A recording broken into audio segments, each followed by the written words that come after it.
Chào cả nhà, hôm nay Khanh sẽ chia sẻ đến cả nhà mình một cách làm bánh flan rất đơn giản nhưng bánh sẽ rất mịn, béo và ngon. Ăn kèm sẽ là sốt sữa dừa thơm béo.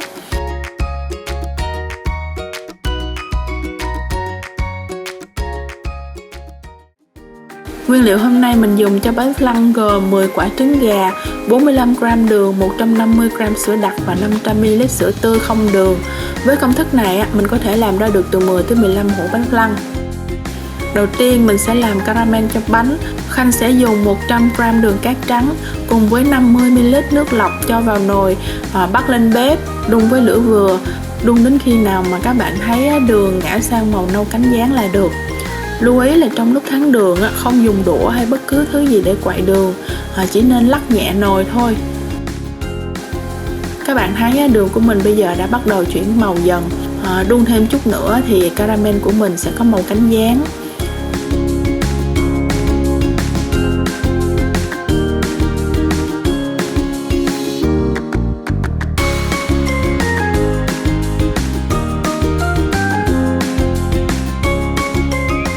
Bây giờ mình sẽ cho caramel ra hũ. Với caramel này các bạn cứ việc làm dư một chút cũng không sao. Mình cứ cho hết caramel ra hũ. Hũ nào mà còn dư thì các bạn cứ đậy nắp kín, trữ trong tủ lạnh hoặc nơi nào thoáng mát. Để lần sau làm tiếp mình chỉ việc cần lấy ra dùng thôi. Mình sẽ bớt được công đoạn làm caramel. Bây giờ sẽ tới bước tách lòng đỏ và lòng trắng trứng. Mọi người tách lòng đỏ và lòng trắng riêng ra 2 tô. Sau đó mọi người sẽ cân giúp em theo công thức 125g lòng đỏ và 75g lòng trắng trứng.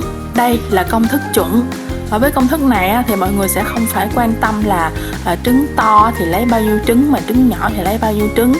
Mọi người yên tâm là với công thức này thì cái mẻ bánh của mọi người làm chất lượng bánh đều sẽ giống nhau. Không có chuyện là hôm nay thì bánh thơm, ngày mai thì bánh mềm, ngày mốt thì bánh cứng, sẽ không có như vậy. Và với công thức này thì đối với các bạn mà muốn kinh doanh thì cũng rất là ok.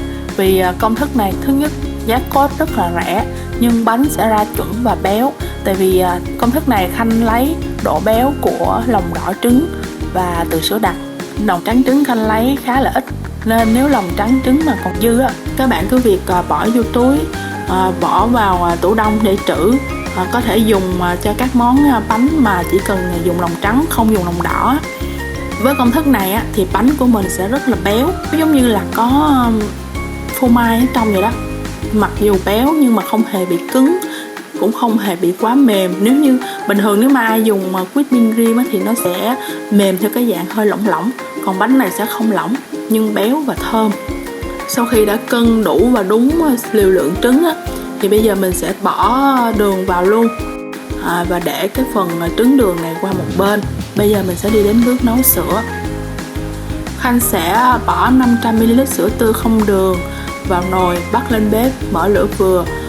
Mọi người lưu ý là ở đây mình chỉ đun sữa cho ấm nóng thôi ha.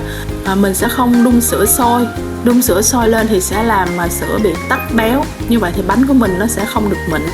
Nhưng nếu mà sữa quá nguội, không nóng theo đúng cái độ 60 độ hoặc 70 độ thì khi mà mình bỏ sữa vô trứng khi mà thành phẩm ra nó sẽ có mùi tanh trứng, ăn sẽ không ngon. Nên bước này các bạn lưu ý giúp mình nha. Canh cho kỹ, nhiệt độ từ 60 tới 70 độ là được. Sau đó cho sữa đặc vào và quậy cho tan sữa, tắt bếp. Sau cùng là mình sẽ bắt đầu qua bước cho sữa vào trứng. Bước này thì các bạn nhớ là cho sữa vào trứng từ từ từng chút một và quậy nhẹ. Không quậy mạnh làm cho trứng nổi bọt thì bánh của mình cũng sẽ không được mịn, sẽ bị rỗ. Các bạn cứ làm như vậy cho tới khi nào hết sữa và trứng, đường và sữa hòa quyện vào nhau thành một hỗn hợp màu rất là đẹp.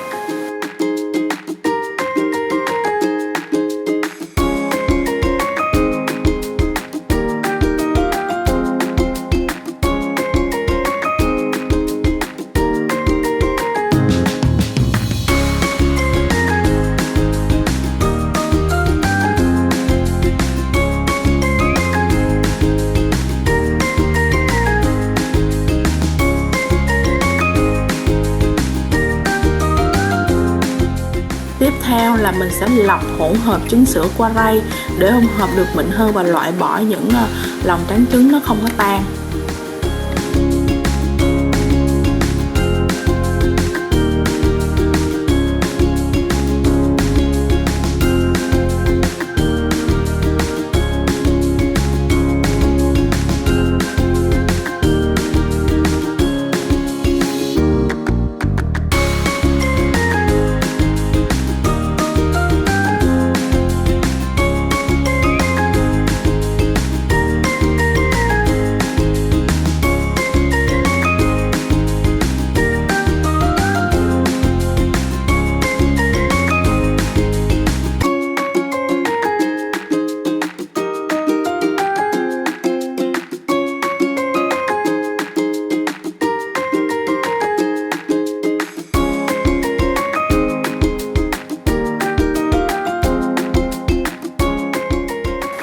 Bây giờ thì mình sẽ cho sữa vào hũ ha.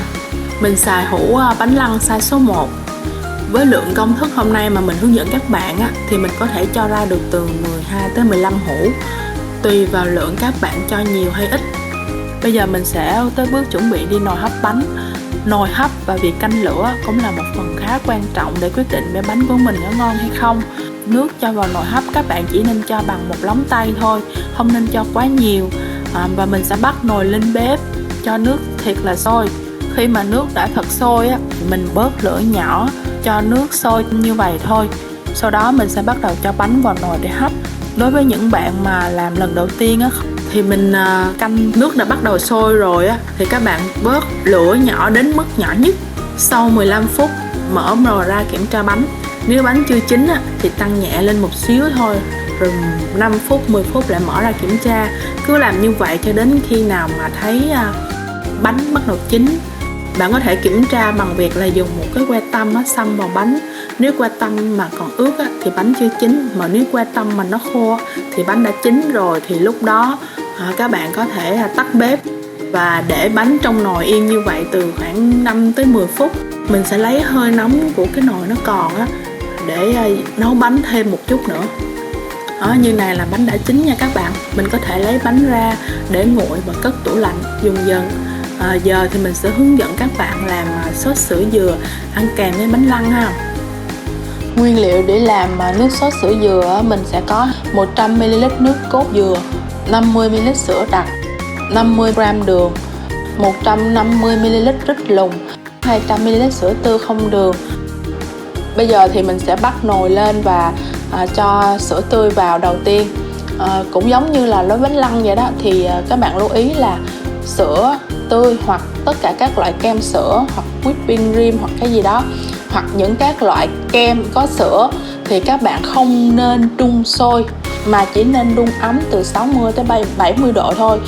Nếu mà mình đun sôi á thì sẽ mất vị béo và làm cho sữa bị tách lớp. Lúc đó thì cái sản phẩm của mình nó sẽ không được ngon nữa.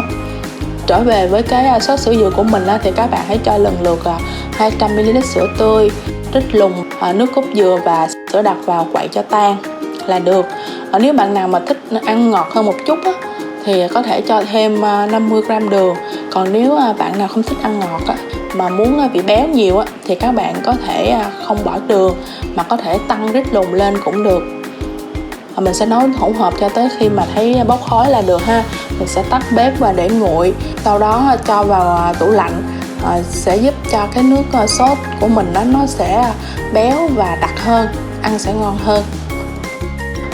Nước cốt dừa các bạn có thể dùng nước cốt dừa tươi hoặc nước cốt dừa đóng hộp cũng được ha. Nếu mà các bạn dùng nước cốt dừa tươi thì cái sốt sữa dừa này của mình nó sẽ béo và thơm hơn. Nhưng mà nhược điểm của nó là mình sẽ không để được lâu.